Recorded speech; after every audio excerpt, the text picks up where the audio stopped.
I'm Sergeant First Class Drew Gelinas with the Vermont National Guard, currently one of the National Guard Biathlon team coaches working along CW4 Chris Cover. I recently had the opportunity to work with the World Class Athlete program as coach of both biathlon and Nordic Combined. I am back in Vermont with the National Guard based in Jericho, Vermont, and we are already laser focused on the 2030 Olympics. A few of the benefits of the National Guard Biathlon program is really resources. And many athletes, when they're finishing their collegiate ski racing career, may not have the fiscal means to continue a pursuit in their sport. And what's unique about the National Guard Biathlon program is it affords young adults a pathway to pursue greatness and continue in something that they're truly passionate about. The first area is coaching. We have 2 full-time coaches with the National Guard Biathlon team, and we train at the Jericho facility at Range 3-1. It's truly a world-class facility and one of our greatest recruiting tools that the public sees. Many public programs take advantage of that through the lease program and are able to enjoy and experience what a truly world-class venue is at Jericho. And besides the training and the coaching and the regiment and that facility itself, which is truly amazing, the facility is getting significant upgrades as we speak. There is improved trails being widened, regraded for drainage, getting repaved, lighting, enhanced snowmaking. The Walker Building has since been removed and will be replaced by an absolutely stunning and beautiful day lodge, which the public and teams will be able to enjoy and utilize during competitions, both in the summer and the winter. In addition, many young aspiring athletes who come into the program, one of the biggest talking points that I hear is, where will we live? How can we make this commitment to the National Guard work?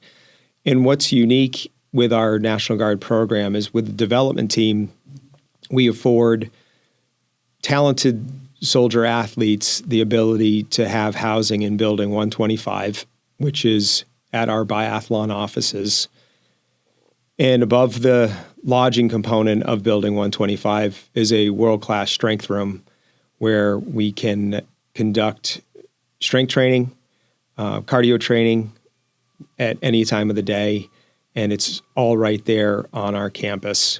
If there's a need to speak with any of the staff, we're literally just around the corner from the athletes' quarters in Building 125, and that facility has truly been a determining factor for many people who are contemplating which program they're going to go to enhance and improve further in their athletic endeavors. The other big hurdle with pursuing continued sport after college is the expense of travel. People often ask, how can I get to competitions? Where will we compete? Biathlon's a small sport, not as much as cross country, which there are races all around us. We do those cross country races sometimes for speed work and technique work, but we do an excellent job going to biathlon specific races here in the US and in Canada, but also over in Europe. We will race World Cup, IBU Cup, Alpen Cup, and many of the national teams host yearly events. Last year we competed at Italian Nationals, which is also a very high level event with a competitive field. Anytime you get a chance to throw a bib on and compete at a high level, there is tremendous growth and experience gained from those competitions. So despite there not being a huge biathlon circuit in North America, we take advantage of every opportunity that North America has but we also have the ability for overseas travel where we are training and competing at world-class venues in Europe and in Scandinavia. That's a really important part to take away, that when you are on the team and you are on orders with our program and you are participating in that development team, striving for an IBU World Cup national team naming, we have a developmental strategy to get the most beneficial results for you to qualify for that team and move up to the IBU or World Cup. So we have a way for many young athletes to compete over in Europe, gain that invaluable experience internationally with a bib on, and afforded the opportunity to secure points and also have a look from national team coaching where the field is more competitive than what it might be at a local domestic biathlon race. When you're on those order sets, those expenses for travel, airfare, lodging, meals, that is covered by the program. And as I hear many of the concerns from young athletes in the biathlon community, it really comes down to expenses, and can the family afford to send their son or daughter overseas to take advantage of vital training and competition? And the National Guard Biathlon team affords those who qualify the luxury of having those expenses covered and the ability for those experiences to happen versus having to sit home, not race, and pass on those competitive races that are not logistically easy to get to. Another point to discuss is our relationship with the United States Biathlon Association, our governing body. The history between the USBA and the National Guard is long and very close. One thing that in recent years has grown tremendously strong is the communication and the partnership between the National Guard and the United States Biathlon Association, USBA. The working relationship that we have now with the high performance staff is the best it's been in recent history. What this affords National Guard soldiers is not only do you have the support staff, the two coaches from the National Guard, but you really gain access to everything that the USBA has access to in Lake Placid. So the Olympic Training Center is often utilized by the National Guard at camps. The national team uses that facility as well.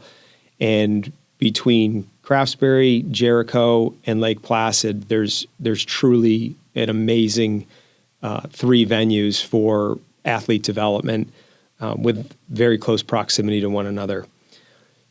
In going back to the United States Biathlon Association and that close working relationship, any resources that we cannot afford or do not have, the USBA is a very close partner of ours, and we have access to those resources over in Lake Placid.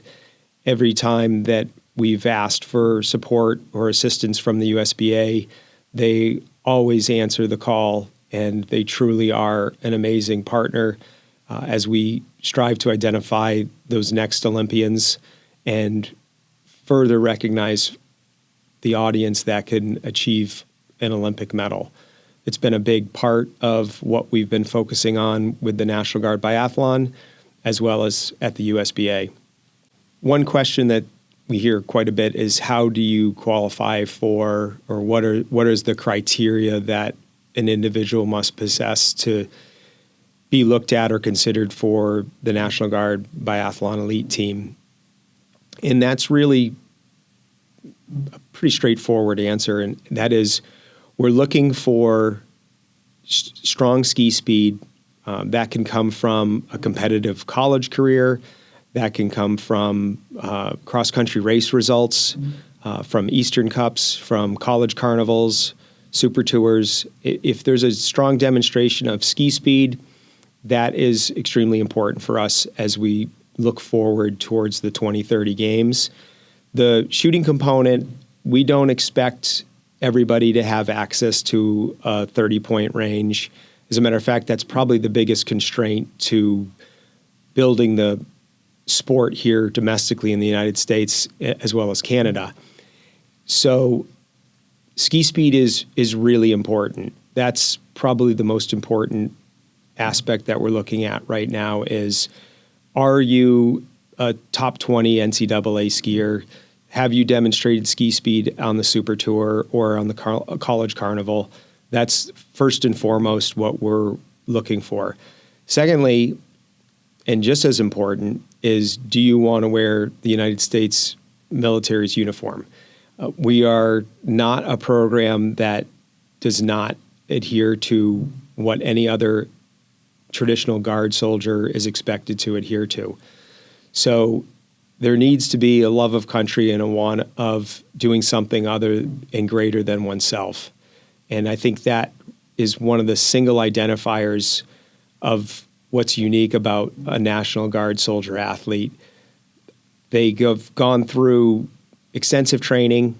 It's not specialized training. If folks ask all the time, is there a certain basic training that athletes go to? No, we go to the same basic training, the same AIT as any other soldier that's in the United States military. So there's not a special basic training in AIT for our elite athletes.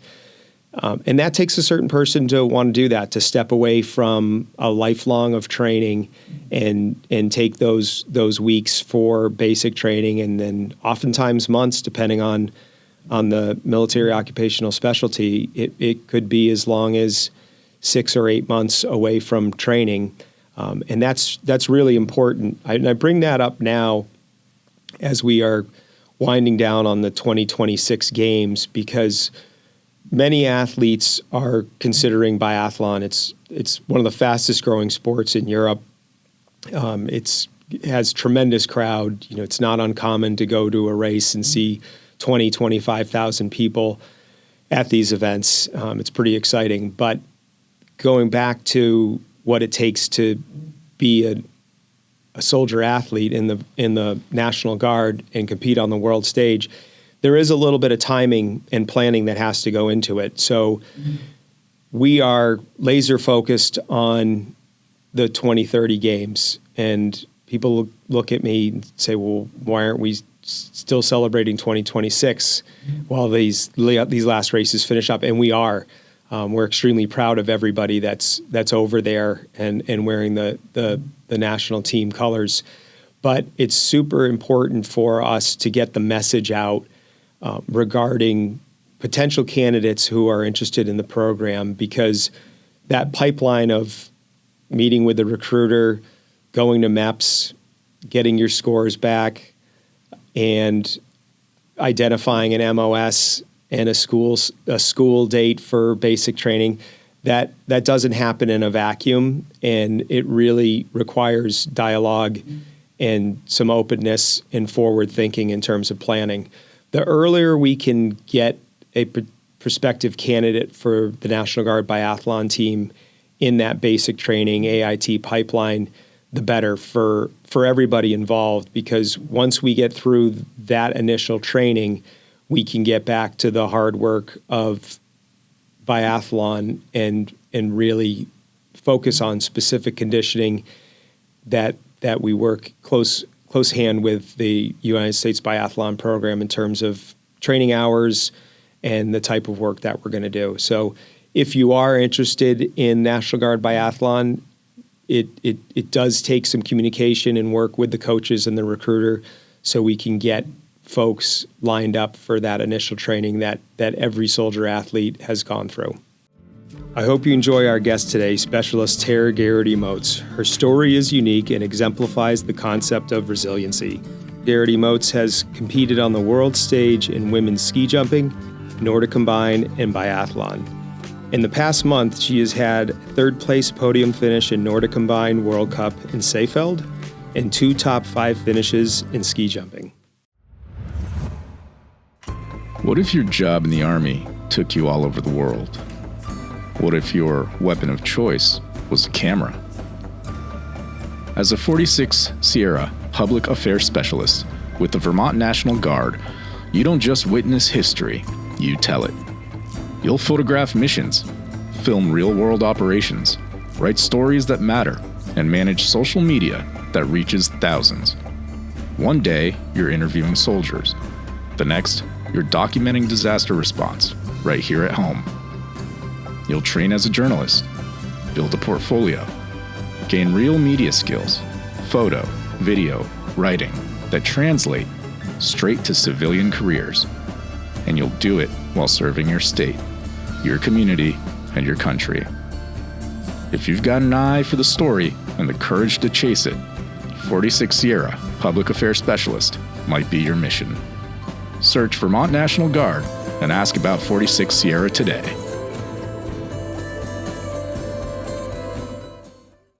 You're listening to the Green Mountain Guard podcast.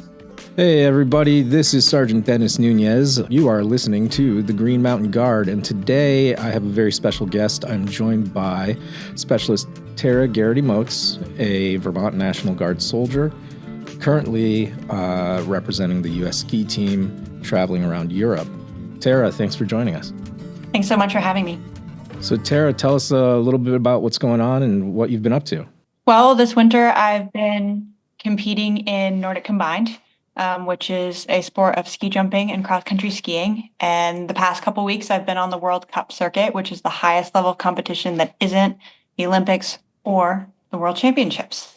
So that means we are going to different competitions in different countries. They're all World Cup competitions, and the best in the world are duking it out every weekend. That sounds incredible and challenging. I heard that you recently podiumed, right? Is that correct? Yes. After 5 years away from the sport, an equal amount of time since I've been on a Nordic Combined World Cup podium, I actually ended up on the podium in the Seefeld Triple, which took place in Austria last weekend. It's a special event because it's 3 days of competition, and the culmination of those 3 days is the Seefeld Triple winner. Oh, that's fantastic. I think we give you a little kudos, applause there for you. That's an incredible achievement for you. And of course, you know, I think everybody probably feels very proud that you're out there as a Vermont National Guard soldier doing these amazing things. Tell us a little bit about your travels. What have you been able to see? What are you enjoying out there?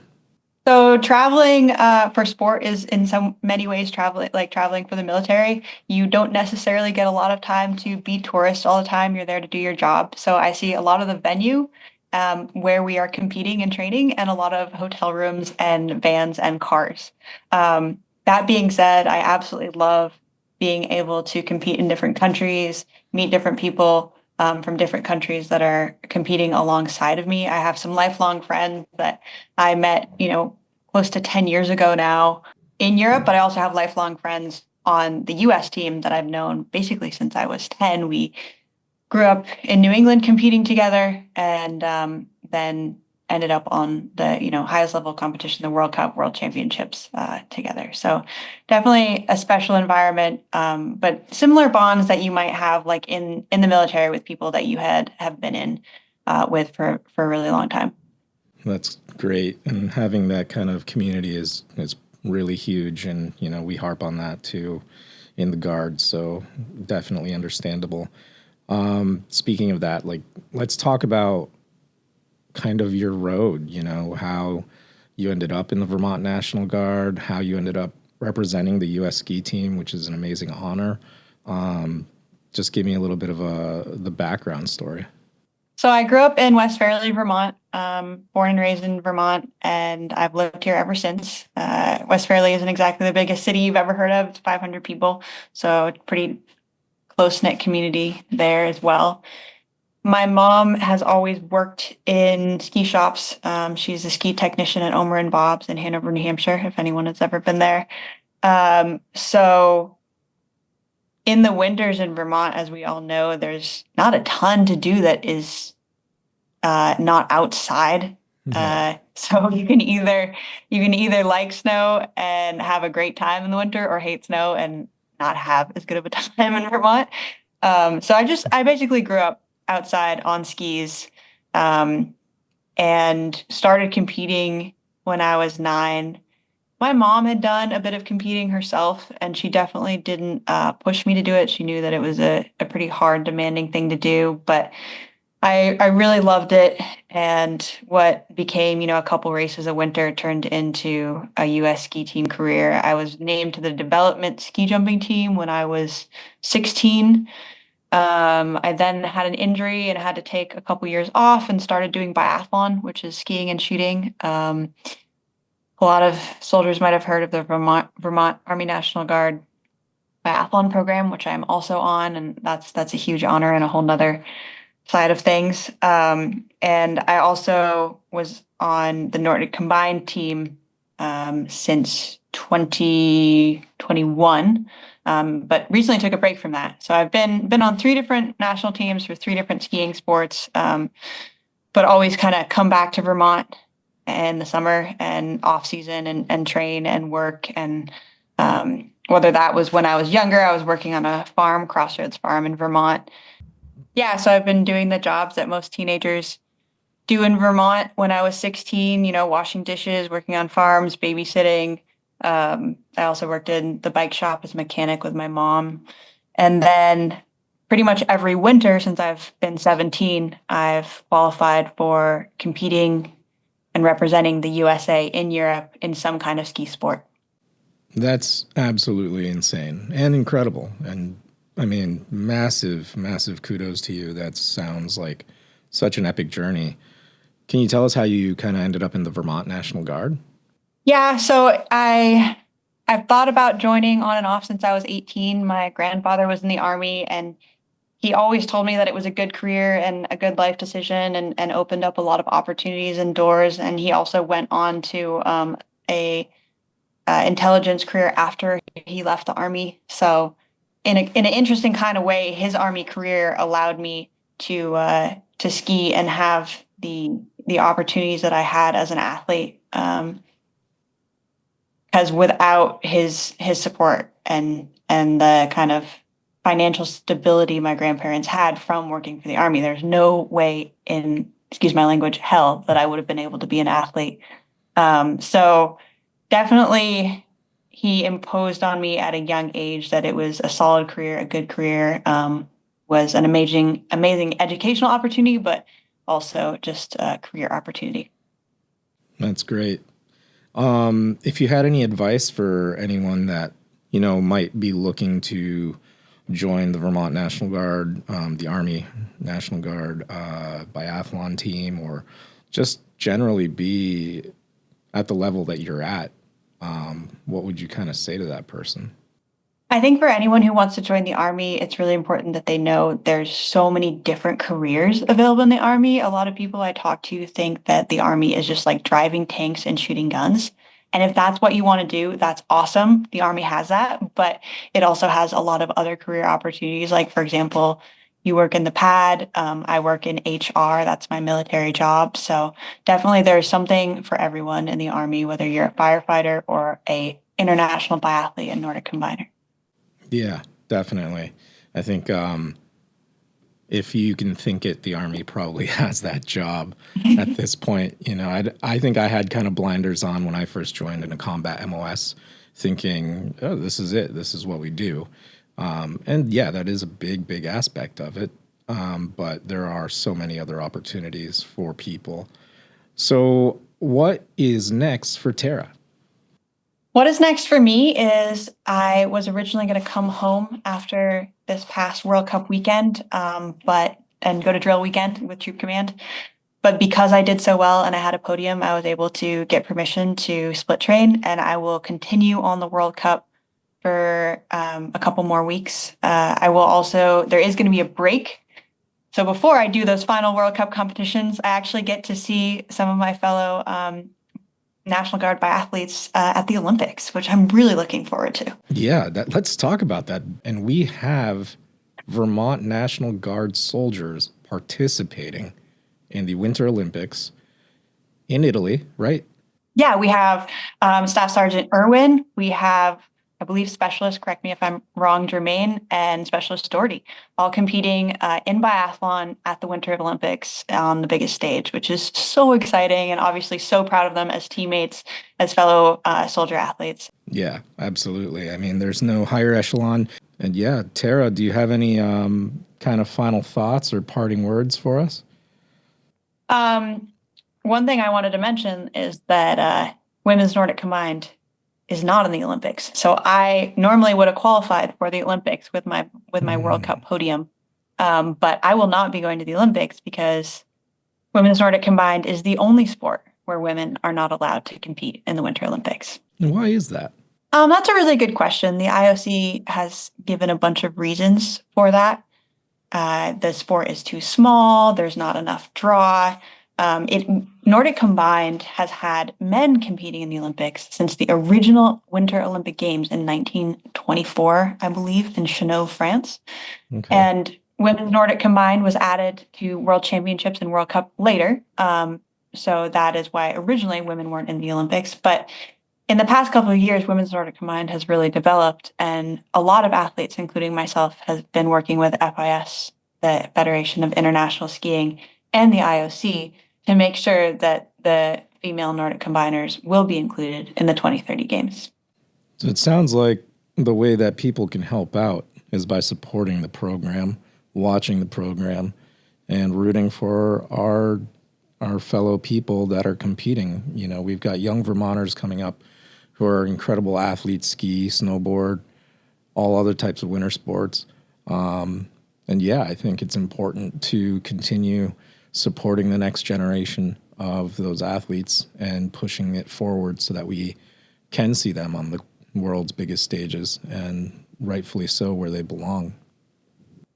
Yeah, supporting Team USA is always super important. The athletes really appreciate any cheers, any support. Watching from home, it really gives them a lot of motivation and direction when they have been on the circuit for so long in the winter.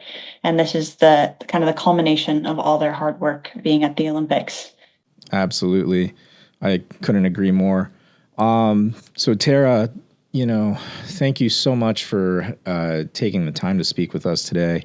I'm sure our listeners are going to be engaged and watching, and I know I will be, like I said, and we're rooting for you, and we have nothing but, hope nothing but the best for you out there, and hope you continue to compete and succeed.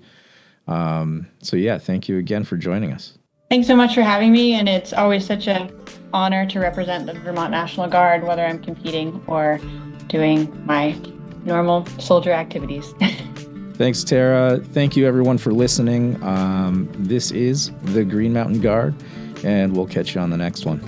Any products, services, or brands mentioned are not affiliated with, endorsed by, or sponsored by the Vermont National Guard. All references are for informational purposes only. The Army and Air physical fitness tests are changing. Our force must be ready to adapt to these changes. Train Heroic is a resource that's got you covered for training year 2026. Train Heroic, the mobile fitness app that's free for all soldiers and airmen in the Vermont National Guard, is here to help you meet your health and fitness goals. This virtual program connects you with real coaches from within our own ranks, Guard members who understand our missions, our tempo, and our culture. They'll build training programs tailored to your needs, all available right from your phone. Work out anywhere, your living room, your favorite gym, your garage, no need to travel to a specific facility. And if you're rural and you don't have gym access at all, no problem. Our coaches can create full bodyweight programs designed to be done anywhere with minimal or no equipment. So don't wait, start your training journey today. Download the Train Heroic app now. If you're a soldier or airman in the Vermont National Guard, reach out to your Readiness NCO or your Recruiting and Retention NCO for your access code and to get connected to your coach. Hey there, I'm Jessie Smith, the State Soldier and Family Readiness Group Leader. This year has been a busy one already for our Vermont National Guard members, and things don't appear to be slowing down anytime soon. Please remember to take care of yourself and set aside a little you time. I know for a lot of us, the instinct is to care for others, but like the old saying goes, you can't pour from an empty cup. Family Programs can help connect you with resources for a variety of different topics. Looking for military youth-specific items? Our Child and Youth Coordinator, Lisa Larson, is always happy to help. We also have Child and Youth Programs who is leading the Weekend Drill Childcare. Lisa can also give you more information about that. Interested in seeking new employment? The folks on our Work for Warriors team are a wealth of knowledge and eager to help you find success. They can help you with resume assistance, and they can guide you to your next opportunity. Their website is now live, workforwarriorsvt.org, and their phone number is 802-338-3078. Not sure who to ask about your particular situation? Get in touch with your local military and family readiness specialist. They have a treasure trove of resources at their disposal and truly want to make sure that everyone is getting the necessary information to make things a little easier. With this being a busy deployment year, we'll be rolling out more SFRG support activities. And keep in mind that Military Kids Vermont puts on events for our military families frequently throughout the year. Flyers for these will be sent out through units and also will always be posted on the Military Kids Vermont Facebook page, as well as on the Family Programs Facebook page. Another resource is there's going to be a Veterans Baby Shower on March 14th, hosted by the Lebanon Elks. If you have any interest in that, you can get a hold of the coordinator, Tina.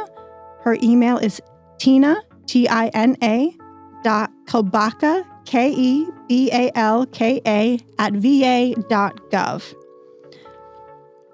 One other resource that we talked about on the last episode is Kitchen Spoons and Combat Boots. Make sure you go watch the newest episode where we make no-bake cookies.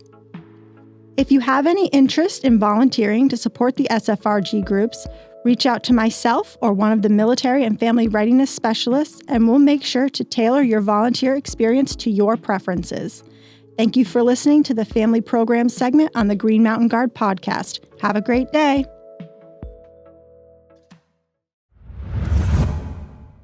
You've been listening to the Green Mountain Guard.